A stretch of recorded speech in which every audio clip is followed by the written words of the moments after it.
vai curar. Esse remédio eu conheço, é aspirina. Ai, gente, ó, desisto. Toda hora é um medicamento novo que promete milagre contra o coronavírus. É cloroquina, é ivermectina, é xilocaína, é toda a ina que você pode imaginar dizendo que vai acabar com o coronavírus, que vai prevenir o coronavírus. Mas a grande verdade é que isso tudo só confunde a gente. Mas e você aí de casa? Como é que tá lidando com tanto medicamento prometendo acabar com o coronavírus? Vamos debater um pouquinho sobre isso, vamos? That's exactly how I feel. That's exactly how I feel. That's exactly how. Olá, meus filosolindos! O quarentener que habita em mim saúda o furão de quarentena que habita em você. Sim, porque eu sei que você está furando isolamento, achando que se entupindo de medicamento sem eficácia comprovada vai conseguir se livrar do coronavírus. Mas a grande verdade é que todas essas promessas de medicamentos milagrosos que vão acabar com o coronavírus estão mais confundindo a gente do que esclarecendo as coisas. E é por isso que nessa entrevista de quinta eu resolvi chamar uma pessoa da área da saúde que é formada em farmácia e que trabalha em laboratório. Ele vai esclarecer um pouco pra gente algumas dúvidas relacionadas à Covid-19 e aos tratamentos que são ofertados hoje na rede de saúde.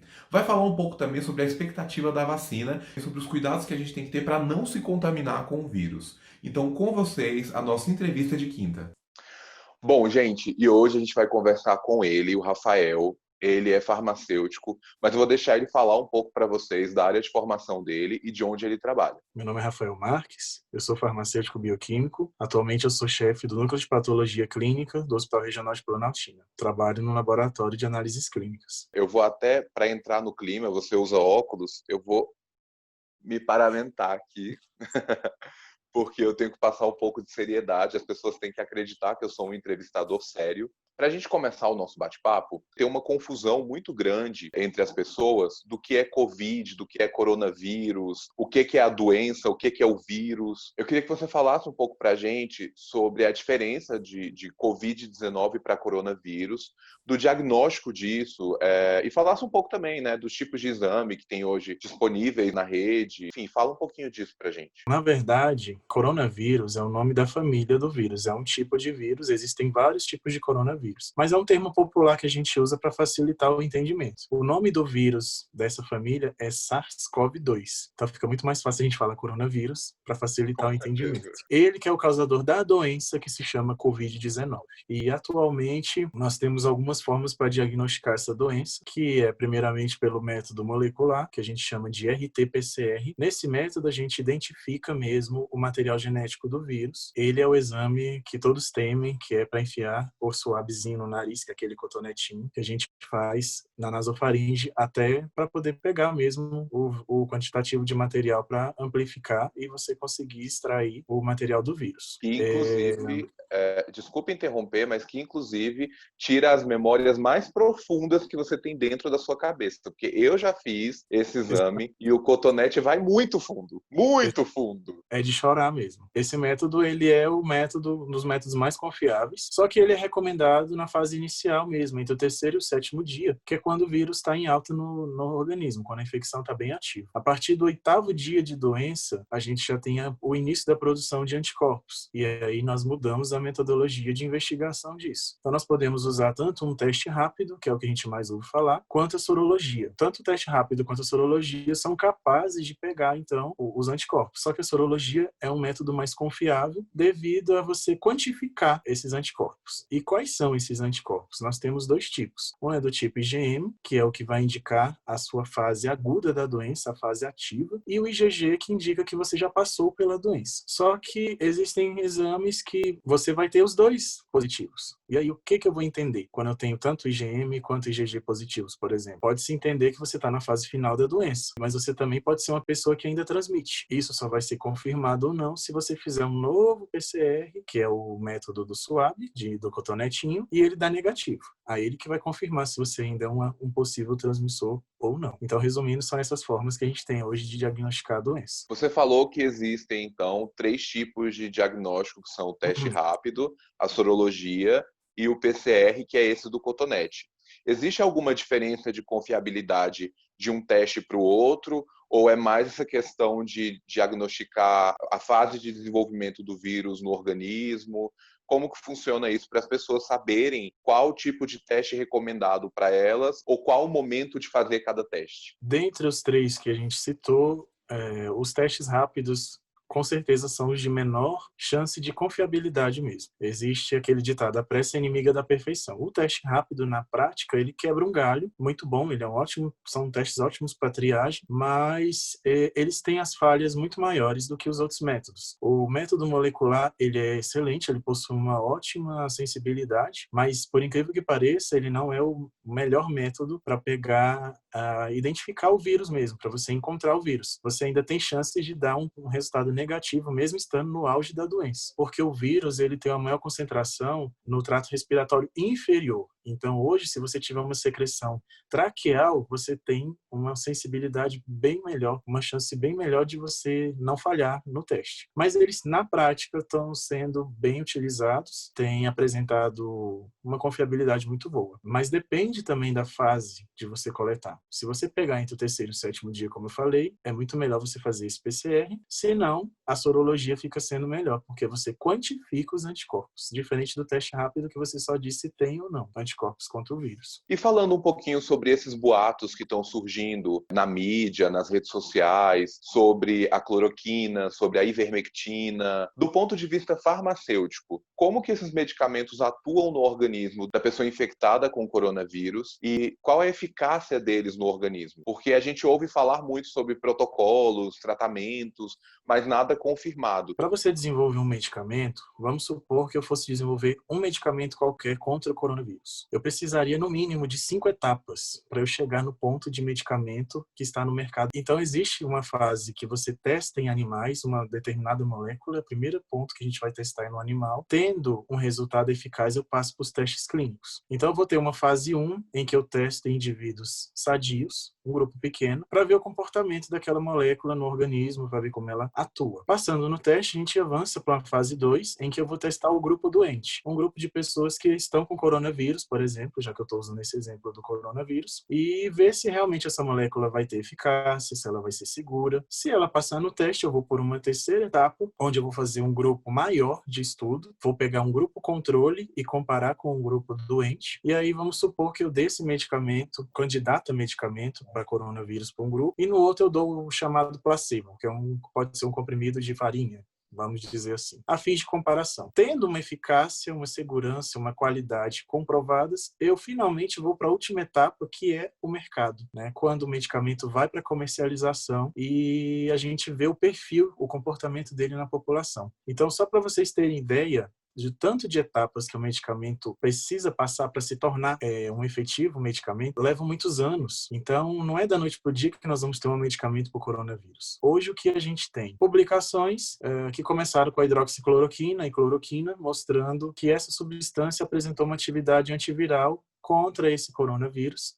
Isso aconteceu também para a ivermectina e até para o Anita. Você não citou, mas também tem o Anita. Só que todas essas comprovações, elas aconteceram in vitro, ou seja, em condições simuladas dentro de laboratório, não foram em organismos vivos. Então é um indício. Quando a gente faz um estudo, a gente publica que in vitro isso aconteceu. Mas as pessoas leigas e na ansiedade de quererem logo uma resolução para esse problema, já falam, olha, surgiu essa publicação aqui dizendo que esse medicamento vai combater a doença, vamos tomar. E não é bem assim. Existe uma diferença entre você fazer um experimento in vitro, dentro de laboratório, sob condições artificiais, digamos assim, para ficar fácil o entendimento, e você testar em organismos vivos, em seres humanos. Então já foi visto, por exemplo, que a ivermectina e a Anita,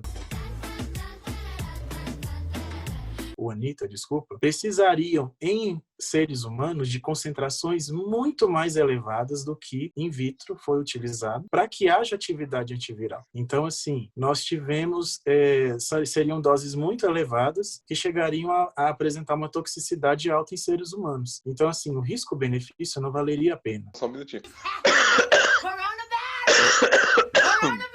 Eu tava com vontade...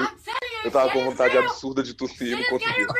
Então, assim, foi visto justamente isso, que já foi comprovado que se eu fosse usar a ivermectina e o Anitta em seres humanos, eu precisaria de doses muito elevadas que chegariam a ponto de causar uma toxicidade nessas pessoas, a ponto de ser fatal mesmo, toxicidade neurológica até, inclusive. Já existem evidências nesse sentido. Mas, assim, a gente não pode hoje concluir nem que funciona e nem que não funciona. São necessários mais estudos. E a gente tem pouco, a gente tem 5 meses de pandemia, nós temos algumas coisas publicadas, mas todos os estudos que a gente vê tem pouca quantidade de pessoas envolvidas, por mais que a gente tenha muitas infectadas. Só que a gente tem muitos problemas para reunir pessoas para estudo, precisa de autorização, tem muitas pessoas que estão gravíssimas. É bem complicado você realizar pesquisas hoje na atual situação ainda. Então, acaba que os estudos envolvem poucas pessoas e você tendo um número pequeno, você não consegue ter um dado de qualidade.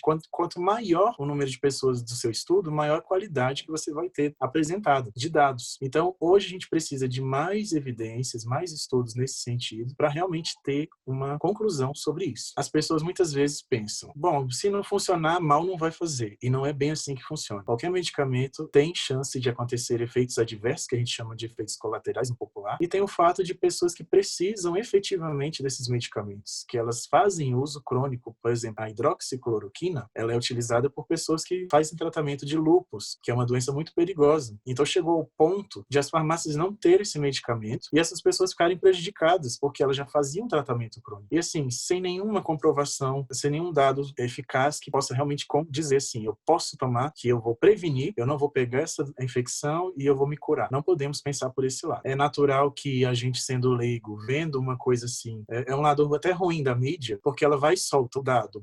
O estudo tal mostrou que a ivermectina é eficaz. Está todo mundo agora comprando ivermectina e tomando preventivamente, porque se eu tomar eu não vou pegar coronavírus. Isso é fake, não existe isso. Não tem nenhum medicamento hoje que vá te prevenir de contrair um vírus. Infelizmente é a realidade. Então, assim, é preciso que as pessoas tomem cuidado com o que elas leem e que consultem mesmo por profissionais, porque é natural que a gente que seja leigo não tem esse conhecimento e acha que a cura foi encontrada, que a solução está ali, que eu vou na farmácia comprar e eu vou tomar, vou comprar para a família inteira. Não é a postura correta. Mas em relação à vacina, como que seria esse processo da vacina? Para que serviria? Enfim, fala um pouquinho disso pra gente, que também é uma especulação que está muito em alta e a gente não entende muito bem como é que vai funcionar isso. Bom, hoje o objetivo da vacina é simular o que a doença faria na gente, ou seja, a produção de anticorpos. Então a gente basicamente vai induzir isso no nosso organismo sem ser infectado pelo coronavírus. Esse é o propósito da vacina. Quando você tem a vacina, você vai produzir a imunidade final, ou seja, os anticorpos IgG contra o coronavírus. Então, quando você entrar em contato novamente com esse agente, você não vai desenvolver a doença novamente. Isso até que se prove o contrário. Existe aí uma especulação de reinfecção, que também é controversa. O que a gente sabe, via de regra, é que um mesmo vírus a gente não costuma pegar. Então, é o mesmo caso para o coronavírus. É uma gripe. Todo ano a gente tem vacina de gripe, só que são vírus mutantes. Então, todo ano a gente tem que desenvolver. Se o coronavírus fizer uma mutação, aí sim a gente teria que ter uma nova vacina contra esse novo vírus. O propósito da vacina é basicamente esse. Hoje a gente está bem mais perto do que longe. Na verdade, a qualquer momento a gente vai ter aí a confirmação de uma vacina. Tem sido publicados vários dados e tem sido bem promissor. Alguns já têm colocado até cerca de um mês atrás ou 2 meses, já tem algumas empresas, algumas multinacionais anunciando aí que já estão produzindo em larga escala, acreditando nos resultados da próxima fase de teste deles. Da última vez que eu tinha visto, tinham cerca de 200 patentes de vacina, de candidatos à vacina. Então, alguém está perto de anunciar aí pra gente, se Deus quiser, no futuro bem próximo, a eficácia, o sucesso do desenvolvimento da vacina. Mas já que não existe esse tratamento preventivo, quais os cuidados que as pessoas devem ter para não contraírem o vírus? A lavagem das mãos ela é muito importante, a gente banaliza muito isso. Eu acho que o mundo nunca valorizou tanto lavar as mãos como hoje e realmente é determinante. Você fazer higienização sempre que puder realmente lavar, se não puder utilizar o álcool 70, o álcool gel, para higienizar ali num período que você não tem uma torneira por perto, uma água e um sabão. E realmente, ao ir à rua, rua e retornar, retirar a roupa, higienizar tudo que você trouxe da rua, evitar o contato nos olhos, nariz, boca, pelo menos sem antes ter feito a higienização das mãos, evitar o abraço, que é o mais doloroso para todo mundo, com certeza, os contatos próximos. Isso tem sido determinante, mas é uma doença que ela é muito contagiosa, então é muito fácil, num pequeno descuido, a gente se infectar. E é o que tem acontecido. Então, hoje mesmo, eu tive uma colega que a gente foi surpreendido, ela com 7 dias de pneumonia, e ela só assim desenvolveu sintoma ontem e hoje, e não foi um sintoma clássico de pneumonia, com falta de ar, com febre, nada disso. Ela sentiu uma simples dor. E é uma colega que tem tido muito cuidado no dia a dia, a ponto de realmente ficar assim, neurótica, digamos. E ela tá com a doença. Então, tem que ter cuidado. Pra gente encerrar, se uma pessoa hoje estiver sentindo os sintomas, ou de repente tiver sido exposta a alguma situação ou alguém que tenha testado positivo para a doença, quais são os primeiros passos, o que ela tem que fazer? Qualquer sintomatologia de gripe característica já é uma suspeita. Hoje, gripe vai ser considerada como suspeita de coronavírus porque são sintomas muito parecidos, mas a pessoa ela deve imediatamente se isolar dos seus familiares, a máscara é obrigatória utilizar e ela deve procurar um serviço de saúde. Hoje, o serviço mais recomendado tem sido uma unidade básica de saúde, que são os postinhos mesmo, onde o atendimento está sendo o primeiro acolhimento. Os hospitais estão sendo o último plano, geralmente são pacientes já que vêm encaminhados das UBSs com quadros já um pouco mais graves, né, necessitando de um suporte maior. Por questão de prevenção mesmo. Entrar em contato com uma pessoa que testou positivo, a pessoa deve ficar observando.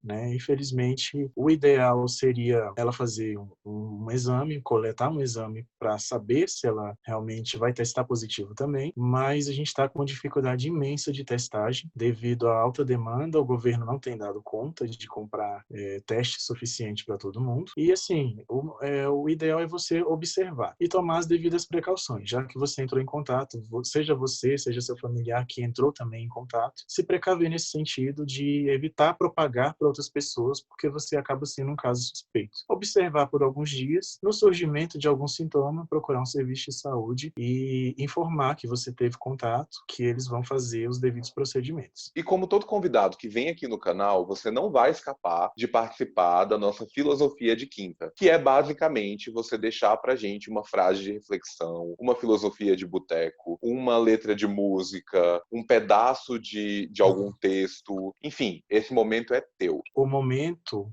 transformou o mundo. Hoje as pessoas com certeza estão dando mais valor ao abraço, à amizade, à família. Então acho que querendo ou não, o mundo aprendeu que a gente deve se reunir mais com quem a gente ama, valorizar essas pessoas e cuidar. Nunca um abraço foi tão importante quanto hoje. Hoje o que as pessoas mais querem é se encontrar e se abraçarem, se reunirem para confraternizar, reunir a família, porque tem pessoas que a gente vê realidades tristes de se isolarem da família mesmo, por serem profissionais da linha de frente e quererem proteger seus familiares e não conseguirem vê-los há meses. Então, a minha mensagem seria essa: valorize quem você ama. Ah, perfeito. Adorei a sua mensagem e acho que é isso mesmo. A gente tem que valorizar quem a gente ama e valorizar cada momento. Eu queria agradecer imensamente por você ter participado do canal com a gente, por ter vindo compartilhar o seu conhecimento com a gente. Acho primordial nesse momento esclarecer para as pessoas esse tipo de dúvidas, para que elas tenham um pouco mais de discernimento na hora de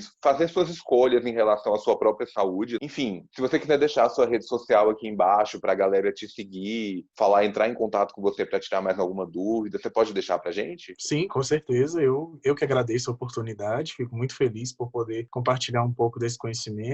Hoje a gente considera que o DF está no auge da pandemia, realmente entrou no pico da doença e nós temos a cada dia mudado todas as rotinas para conseguir adequar, absorver toda essa demanda da população que tem sido cada vez maior. Então é muito importante passar esse conhecimento básico para quem não conhece. Estou à disposição nas redes sociais. Meu Instagram vai ser @rafaelmarques205 e eu vou deixar meu telefone de contato também. E ó, galera, o Rafael é meu primo e ele tá solteiro, viu? Pode entrar em contato também. Quem tiver interesse, não só para assuntos da saúde, mas também do coração. Rafa, muito obrigado pela sua participação. Um abração apertado e virtual, já que a gente não pode dar esse abraço pessoalmente. E volte sempre. Obrigado. E aí, gostaram do vídeo? Ficou alguma dúvida relacionada ao que a gente falou na entrevista? Se ficou, comenta aqui embaixo que a gente vai tentar esclarecer na medida do possível. No mais, é de suma importância que todos nós façamos a nossa parte. E para isso, é imprescindível o uso de máscaras, a higienização das mãos com água e sabão e, quando não for possível, com álcool 70%, seja ele em gel ou líquido, a higienização dos produtos que a gente compra no mercado e traz para nossa casa, evitar aglomerações, evitar o contato físico, respeitar o distanciamento social e, acima de tudo, cuidar da nossa saúde e da saúde de quem está ao nosso redor. Se todos nós fizermos tudo isso juntos, a gente acaba com esse vírus. Então é isso, pessoal. Se você gostou do vídeo, não se esquece de dar like aqui embaixo. Se você ainda não é inscrito no canal, corre e se inscreve agora para não perder nenhum conteúdo, beleza? Até a próxima. Mega beijo!